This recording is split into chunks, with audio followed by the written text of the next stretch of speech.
compañeros.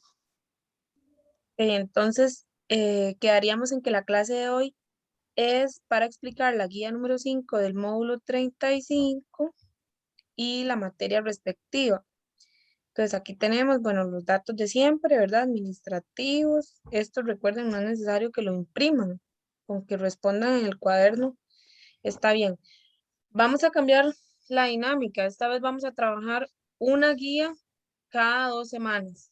Entonces, esta guía está habilitada desde ayer. Ya se la pongo en WhatsApp ahora y trabajamos esta durante 2 semanas. La número 6 está para el 20, bueno, como 2 semanas y media, porque está para el 26. Y pues ya después de ahí sí, 2 semanas exactas, ¿verdad? Nada más que entonces, pues sí tratar, ¿verdad? De trabajarla de verdad en 2 semanas. O sea, que ya las 2 semanas ya yo la mando o la llevo al cole, no sé, ¿verdad? Pero entonces como ya va a ser más tiempo, de ahí evitar que se acumulen. Entonces, en la primera actividad van a ver el video que fue el que les mandé. Lo que pasa es que yo no lo puedo poner aquí. Entonces, ese video que les mandé lo van a ver, es parte de la clase y además es parte de la GTA. Después, entonces, en esa actividad, con base en el video y con base en la clase, van a responder lo siguiente. Dice, según el video y la explicación de la clase, describa la siguiente imagen de cómo se originan los tsunamis. Y les puse que ustedes pueden hacer su propio dibujo, no necesariamente tienen que imprimir esto, ¿verdad? Entonces, vea que aquí están las flechitas de los puntos importantes, por decirlo así, que es lo que más o menos va explicando el video. Y en los espacios, pues lo que van a hacer ustedes es escribir pues la información, ¿verdad? Que corresponde a cómo se origina el tsunami según la parte señalada. Por ejemplo, en esta parte, vea que esta parte me marca este punto, ¿verdad? Yo no voy a poner aquí que se generan olas de gran tamaño, porque el punto de las olas, véalo aquí a este otro lado donde está. Entonces, la información que escribo tiene que coincidir con el dibujo. Esa es la actividad número 1. Y la actividad número 2 dice, utilizando como ejemplo el tsunami de Japón, que está en el material que hice para responder, responda a lo que se le solicita. Características generales del tsunami. ¿Cuáles son las características generales? ¿Cuál fue el sismo que lo originó? ¿De qué tamaño eran las olas? ¿Dónde fue? Principales consecuencias del tsunami y describa el problema nuclear ocurrido en Fukushima a causa del tsunami. Entonces, eso es lo que tienen que hacer en la guía número 3. Y ahora vamos a ver ya propiamente la materia. Entonces, eh, el tema que nos compete, como ya vimos en la GTA, es los tsunamis, ¿verdad? Espérate para apuntar a la persona que llegó. Tal vez, no sé si alguna de las dos sabe, y yo sé que les da vergüenza hablar, pero si quieren escribirlo en el chat, si alguna sabe o tiene una leve idea de qué significa tsunami o qué es un tsunami. Mm,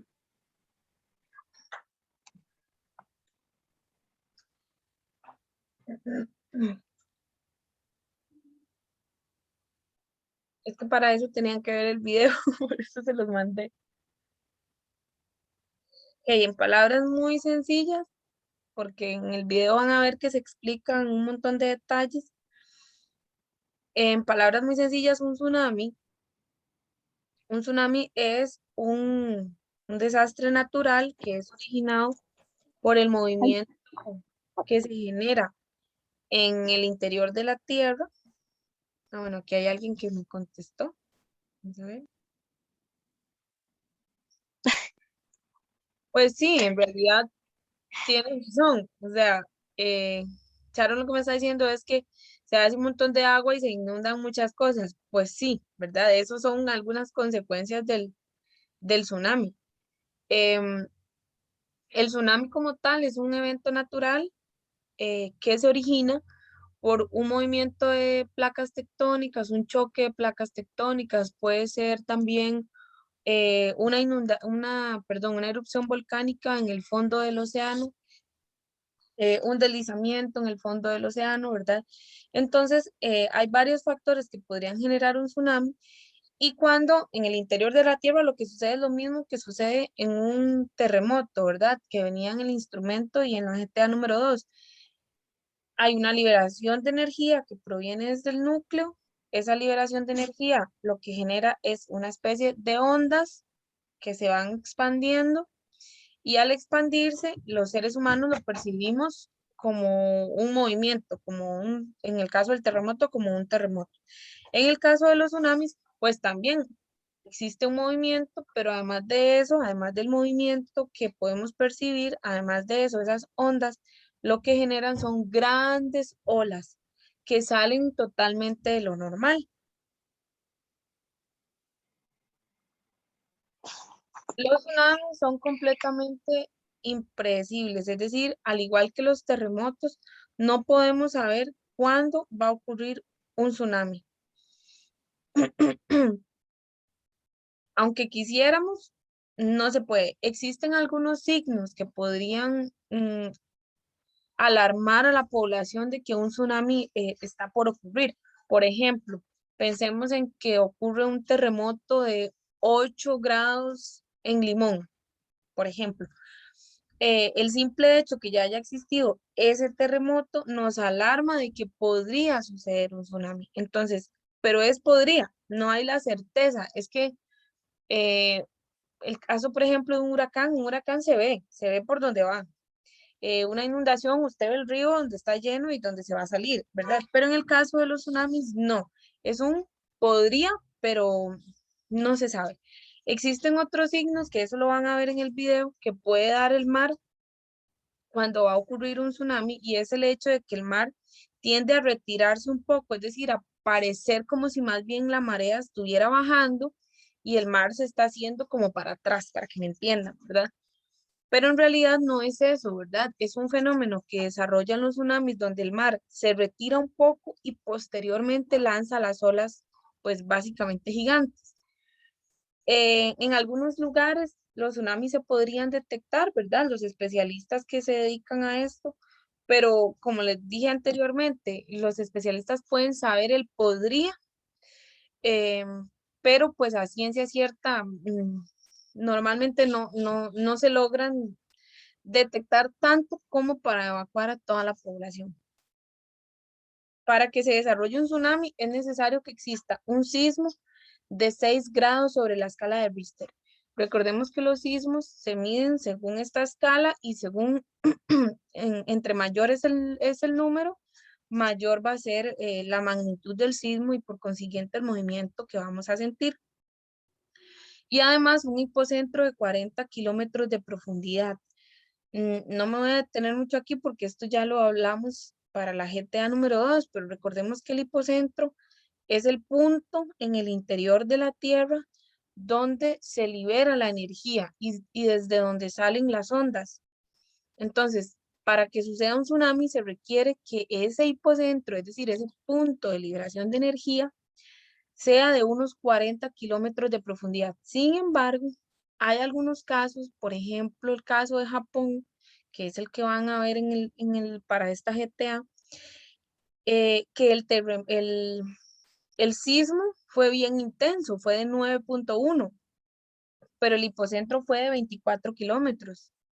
No llegó a tanta profundidad y sin embargo se generó un tsunami, ¿verdad? Entonces nada está escrito en piedra. Eso es lo que los científicos dicen y sin embargo en Japón sucedió otra cosa.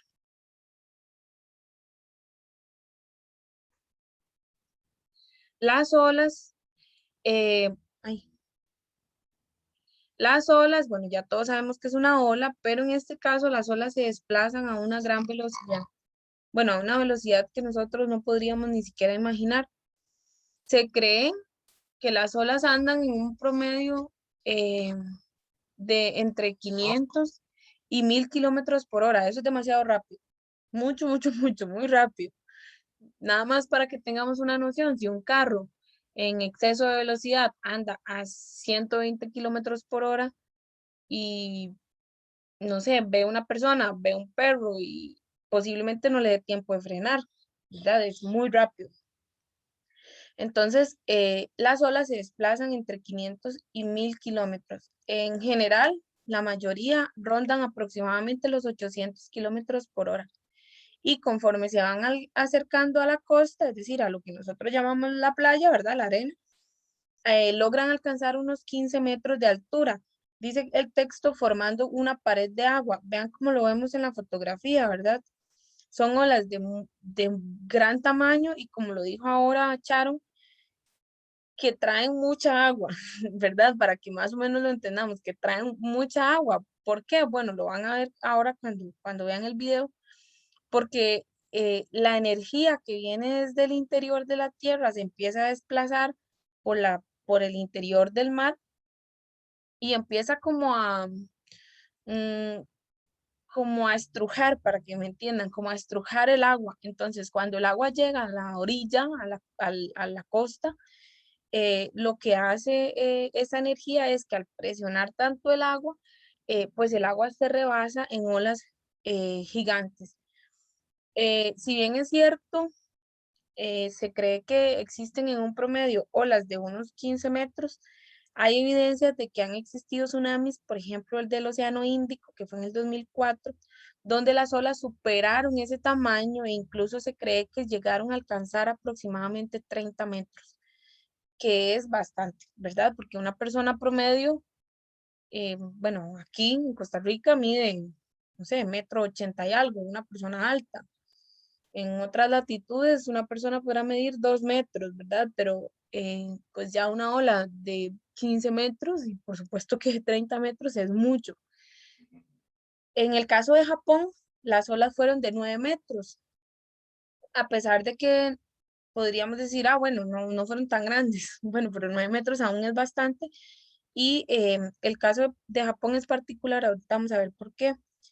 Después dice que se crea una pared de agua turbulenta y violenta. La ola por naturaleza, o sea, cualquier ola que trae fuerza, por naturaleza es violenta, porque es la naturaleza del mar, ¿verdad? El mar, por eso cuando uno está en la playa, puede ver que al interior del mar, al fondo, el mar se ve tranquilo, por decirlo así. Y las olas donde revientan es en las orillas. Entonces, las olas por naturaleza traen esa energía, por decirlo así, que en, en, en un tiempo normal, que no es por el tsunami, ese movimiento que genera la ola, más bien es producto del viento, ¿verdad? Entonces, en este caso, ese movimiento que está generado por otra razón que ya hablamos anteriormente, pues sí, ¿verdad? Trae bastante fuerza, por eso alcanza tanta altura y desgraciadamente, como lo dijo hace rato Charon, por eso es que inunda, ¿verdad? Por eso es que inunda, porque esto es tan grande que al caer esta agua, por supuesto que ya no cayó en el mar, sino que va a caer en la tierra y se empieza a expandir, lo mismo que hace un río, ¿verdad? Cuando se sale. Em, algunos daños que hacen que un tsunami sea más dañino que otro, valga la redundancia. Vamos a ver ahí que me contesten en el chat. ¿Por qué, por qué un terremoto puede ser más dañino en un país que en otro? Por ejemplo, si en Chile tiembla, si en Chile tiembla un terremoto de 8 grados y y en Haití tiembla un terremoto de 8 grados también, ¿por qué en Haití la destrucción fue mayor que en Chile? Vamos a ver si saben y me contestan ahí en el chat. ¿Qué hizo que en Haití muriera más gente? ¿O qué hizo que en Haití se cayeran más edificios, más casas, hubieran más pérdidas que en Chile si el terremoto fue de la misma magnitud? ¿Por qué uno tuvo más daños que otro?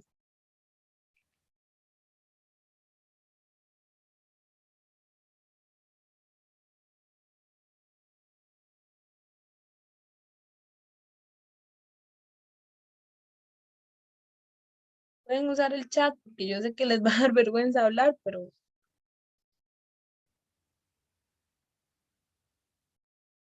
no sé. Ok, está bien, Charo. Bueno, es muy simple. Por ejemplo, pensando en el caso de Haití. Haití es un país muy pobre si lo comparamos con Chile, ¿verdad? Chile es un país económicamente un poco más solvente, Haití es un país muy pobre. Y entonces, en el caso de Haití, ellos tienen construcciones de mala calidad, construcciones hechas posiblemente ahí, ilegalmente, sin seguir ninguna regla del gobierno para velar por construcciones seguras. Además de eso, es un país donde hay mucho analfabetismo, entonces, em, bueno, el hecho que una persona no sepa leer ni escribir no quiere decir que tampoco va a saber qué hacer en un terremoto, ¿verdad? Pero desgraciadamente, como la población en su mayoría es analfabeta y el gobierno no da la información que se requiere o no prepara a la población correctamente, pues desgraciadamente ellos no están preparados. Cosa que sí pasa en Chile, ¿verdad? ¿Por qué? Porque en Chile tiembla tantísimo que ya la población sabe qué hacer, que las construcciones son demasiado seguras, que el gobierno es muy exigente cuando se construyen, por ejemplo, viviendas. La misma gente, por conciencia y por seguridad, quiere hacer viviendas seguras. Ahora, no vamos a decir que toda la gente de Chile, ¿verdad? Porque en todos los países desgraciadamente existe pobreza, pero pues en su mayoría, en el caso de Chile, tienen un poquito más de educación en cuanto a estos temas y tratan de cuidarse un poco más porque los sismos son muy fuertes. Entonces, ¿a qué quería llegar con esto? A que en el caso de un terremoto hay factores que van a hacer que un lugar se vea más perjudicado que el otro, ya sea la intensidad del sismo, ya sea el terreno, que tal vez el terreno era muy quebrado y por eso se desplomó todo, eh, pero también hay elementos que son responsabilidad del ser humano que hace que el sismo sea más dañino. Ahora, ¿qué es lo que pasa en el caso de los tsunamis? ¿Por qué un tsunami es más dañino que otro? ¿Depende todo de nosotros o no? Ok, en el punto número 4 dice los daños, ¿de qué dependen los daños? En el punto número 4 dice, la vulnerabilidad de la población, construcciones cercanas a la costa, débiles e inadecuadas. Lo mismo que hablamos, por eso les puse ahorita el ejemplo del sismo. Lo mismo que hablamos en los sismos, una construcción que está hecha con materiales de mala calidad, que está hecha en cimientos no muy buenos, que está hecha en zonas, en tierras inestables, va a hacer que ante un tsunami, con más facilidad el agua se lleve esas construcciones. Otro factor es el hecho ese, ¿verdad? Las construcciones tan cercanas a la costa. Hay hay construcciones chiquillas que incluso usted dice, esta gente se le metió prácticamente a la naturaleza, ¿verdad? O sea, están viviendo literalmente en la playa. Y pues desgraciadamente así es, ¿verdad? Algunos terrenos que se venden ilegalmente o se venden a un bajo precio con tal de deshacerse de ellos o con tal de venderle el terreno a una cadena hotelera.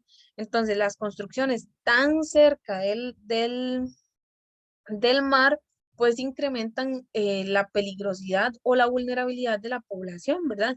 No es lo mismo que usted esté em, no sé, hospedado en una cabina que queda a 500 metros del mar, a que esté hospedado en una cabina al frente del mar y haya un tsunami, ¿verdad? Posiblemente en los dos casos se va a ver perjudicado, sí, claro, pero si yo estoy más largo, tal vez me dé tiempo por lo menos de subirme a un árbol. Pero existen otros fenómenos, otros factores más bien, que no dependen de nosotros y hacen que el daño de un tsunami sea mayor. Por ejemplo, la profundidad del lecho marino. El mar, chiquillas, no es decir, cuando uno está en la playa y usted ve para adentro, usted ve el mar plano, plano, plano. Lo que pasa es que el interior del mar no es así. O cuando usted entra al mar y usted lo que siente es arena y todo lo más bonito. Pero el fondo del mar es otra historia. El fondo del mar es increíble. Como dijo una estudiante un día de sus profes, eso es como otro mundo, ¿verdad? Pues sí. Básicamente es como si hubiera otro mundo ahí debajo. Y en el interior del mar hay desde fosas, cordilleras, volcanes, y no todo el mar es igual. Es decir, no todo el mar tiene la misma profundidad. Lo mismo que pasa con la tierra. No toda la tierra tiene la misma altura. Hay llanuras, hay valles, hay cordilleras más altas que otras. Lo mismo va a pasar con el mar. No todo el mar es igual de profundo. Algunas zonas son más profundas que las otras. Por ejemplo, cuando nosotros vemos un, un mapa mundi, en el mapa mundi, las partes que son el mar, lo que está pintado en color azul, algunas zonas aparecen pintadas de un color más intenso. Ese color más intenso lo que me va a decir es que ahí el mar es más profundo. ¿Qué tiene que ver esto con el tsunami? El hecho que el mar sea más profundo, no. Bueno, el movimiento que se genera en una zona menos profunda va a hacer que el mar, pues claramente salga con mucha más facilidad. Es decir, que las ondas lleguen a la superficie con más facilidad o más rápidamente. Eso por un lado. Por otro lado, la forma del litoral. Vean, aquí yo tengo un lapicito y voy a tratar de explicar esto con este lapicito.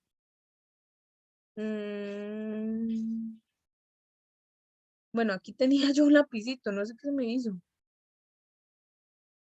Bueno, yo creo que es este. ¿Qué es el litoral? Para que comprendamos un poquito, digamos, la playa, para que lo entendamos. Existen playas que son totalmente rectas. Por ejemplo, pongo el caso de Tamarindo. Usted está en Tamarindo aquí comprando un copo y aquí está el señor de los caballos. O sea, usted ve en línea recta y ve al señor. Y si usted quiere caminar hasta aquí, va a caminar en línea recta.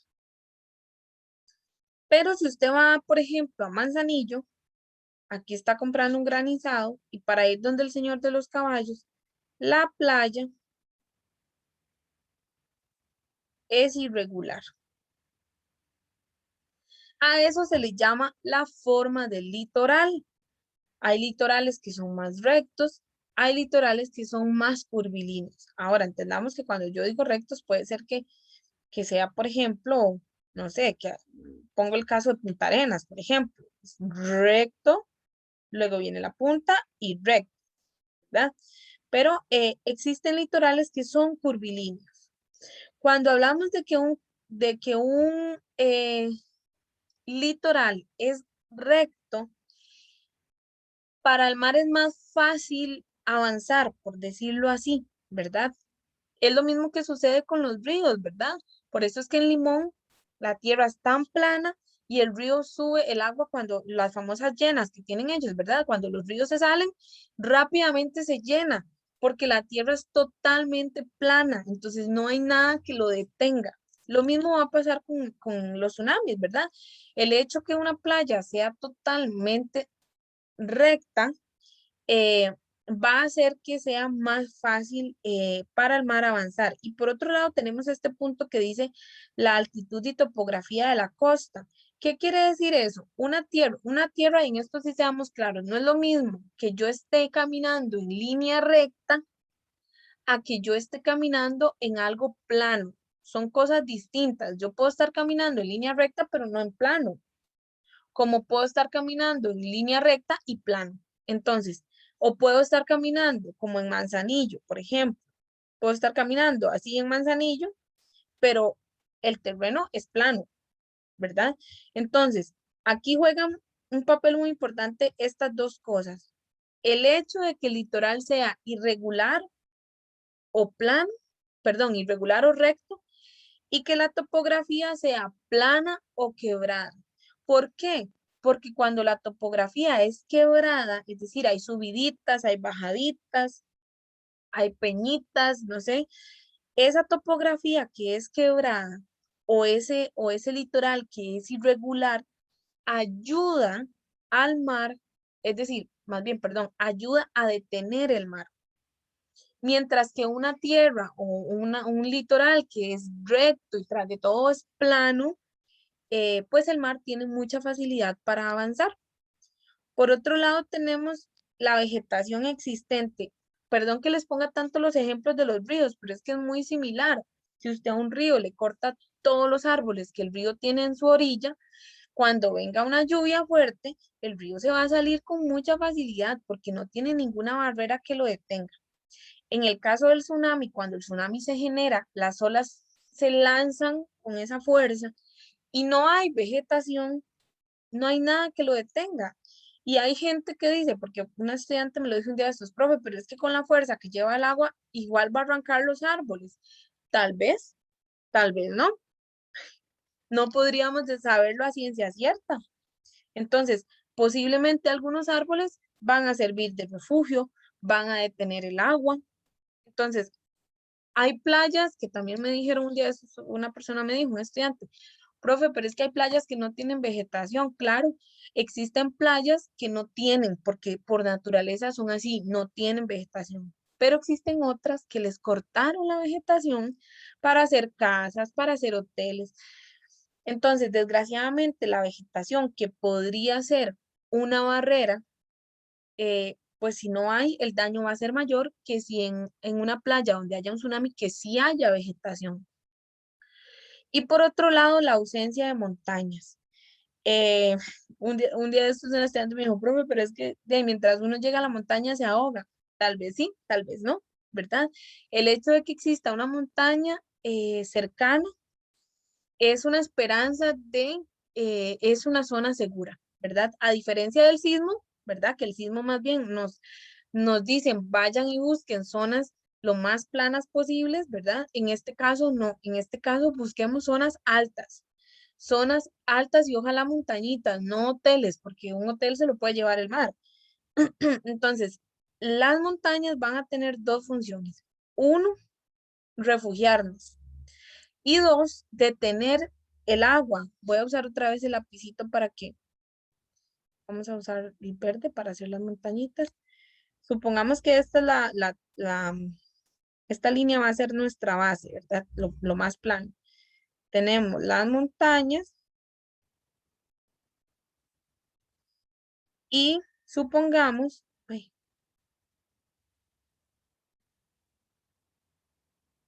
ay,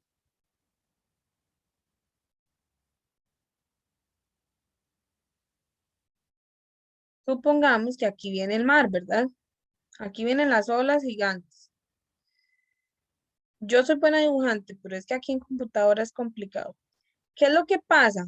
Si aquí habían casitas y aquí habían casitas y aquí también. ¿Qué es lo que va a pasar con estas olas que vienen aquí? La montaña la va a detener y no la va a dejar continuar. Cosa distinta que si estas montañas no existieran, el agua puede avanzar, ¿verdad? Con más libertad porque no existe ninguna barrera que lo detenga.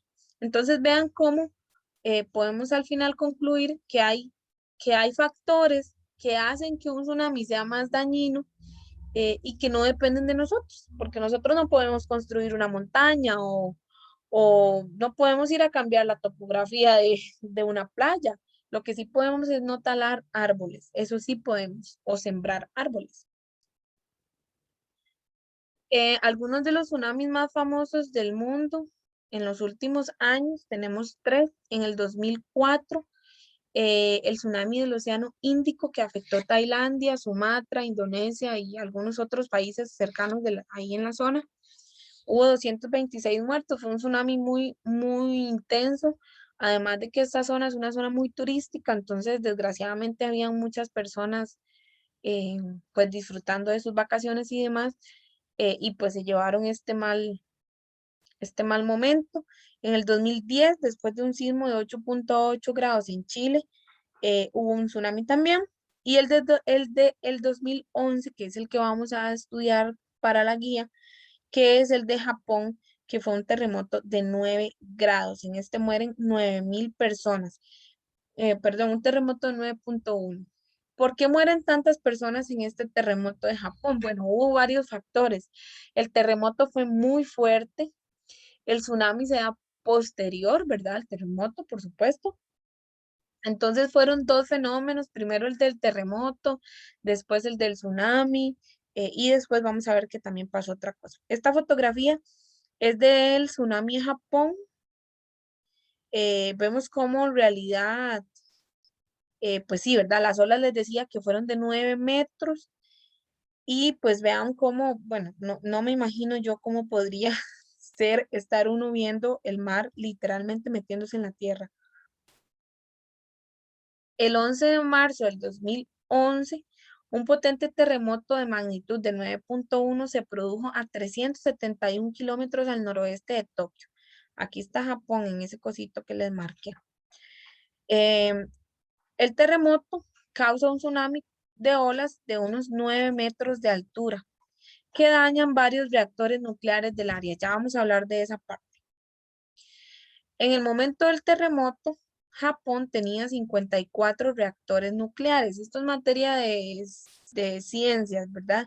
La energía nuclear, con la energía nuclear se produce, por ejemplo, electricidad. Entonces, en este momento, cuando se da el terremoto, ¿verdad? Japón tenía 54 reactores nucleares, dos que estaban en construcción y 17 centrales eléctricas. Estas producían aproximadamente el 30% de la electricidad de Japón. ¿Qué era o cuál es el problema? ¿Qué tiene que ver esto con el tsunami? Que resulta que estas centrales productoras de electricidad estaban a la orilla del mar. Bueno, están a la orilla del mar.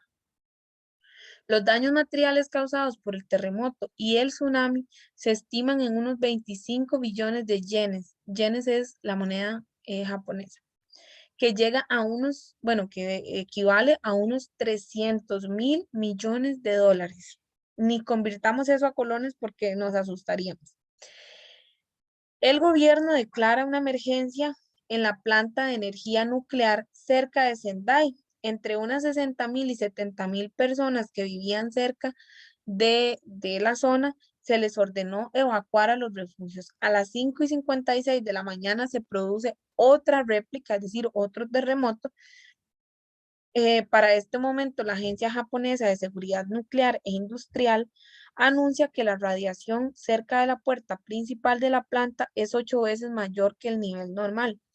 La energía nuclear, chiquillos, puede producir electricidad. Lo que pasa es que también, si no es bien manejado, también produce un fenómeno que es peligroso, que es la radiación. Por ejemplo, para que más o menos me entiendan, cuando una persona se va a hacer una radiografía, por ejemplo, al hospital, bueno, al hospital más que todo, en la puerta siempre hay algo que dice peligro radiación. Las personas no podemos entrar a un lugar así, radioactivo, donde haya radiación, así porque así. Por eso, cuando una persona le van a hacer la placa, ¿verdad? Lo que llamamos las placas, las radiografías, la persona que le está haciendo la radiografía, uno, o tiene un equipo especial sobre su cuerpo que no permita que la radiación le llegue, o dos, está en un cuartito aparte, ¿verdad? Solo la persona que le están haciendo la radiografía y la persona que lo hace está aparte para que no le llegue esa radiación, porque esa radiación es peligrosa. Peligrosa de que puede generar algunas enfermedades. En una mujer embarazada, el niño podría nacer con alguna malformación, alguna enfermedad.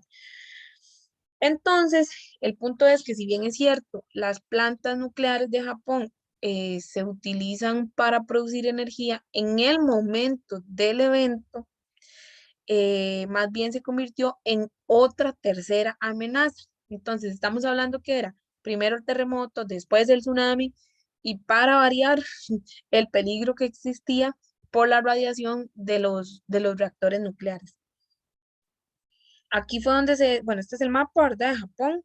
Aquí se da la liberación de energía, digamos, el hipocentro, ¿verdad? Se vienen las ondas, Y pues aquí, ¿verdad? Donde Sendai es donde va a, Sendai y Fukushima es donde se va a sentir pues de más intenso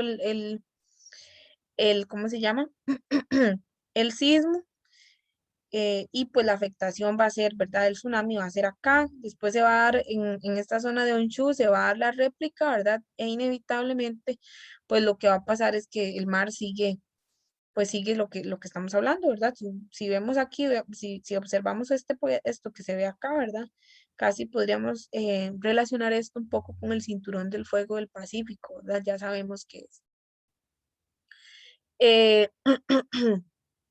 entonces, vamos a ver la siguiente imagen. Entonces, vean cómo aquí está el mar, donde se estaba generando el sismo, y aquí en esta zona están, porque todavía están, las centrales nucleares. La crisis radioactiva de la planta de Fukushima duró varios meses para lograr que la radiación llegara al nivel óptimo, ¿verdad? Porque eso no es tan sencillo.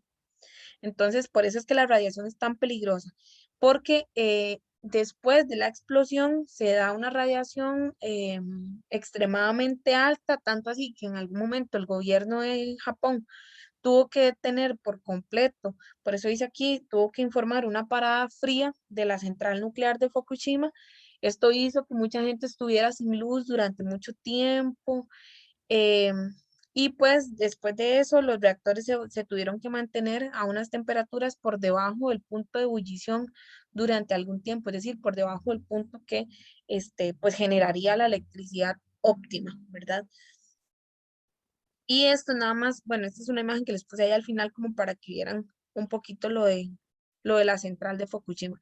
Cuando vean el material, em, cuando vean el material, van a ver que el caso de Japón viene un poquito más explicado para que ustedes puedan contestar la guía número 5, ¿verdad? Entonces, más o menos, no sé, tal vez ahí en el chat, si gustan, me pueden escribir si tienen alguna duda, si les pareció que el tema está bien, si lo sintieron muy complicado.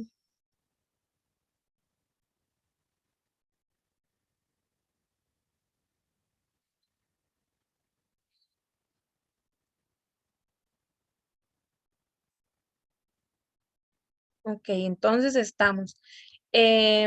Voy a mandarles de una vez, bueno, espérense un momentito.